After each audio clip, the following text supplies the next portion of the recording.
ایک مرتبہ کسی گاؤں میں ملا نصیرالدین کا گزر ہوا۔ انہوں نے وہاں کی مسجد میں کئی دن قیام کیا لیکن کسی نے ان کی خبر ہی نہ لی۔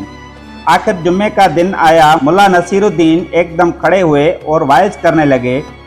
لوگ توجہ سے سنتے رہے۔ اس وعظ میں حضرت عیسیٰ علیہ السلام کا ذکر آ گیا اور ملا نصیرالدین دیر تک ان کے مناقبت بیان کرتے ہوئے کہا، اور جب یہود نے حضرت عیسیٰ علیہ السلام کو بہت زیادہ ستایا تو خداوند تعالیٰ نے انہیں چوتھے آسمان پر اٹھا لیا۔ کسی سادہ لوح دیہاتی نے سوال کیا، جناب حضرت عیسیٰ علیہ السلام چوتھے آسمان پر کھاتے پیتے کیسے ہوں گے؟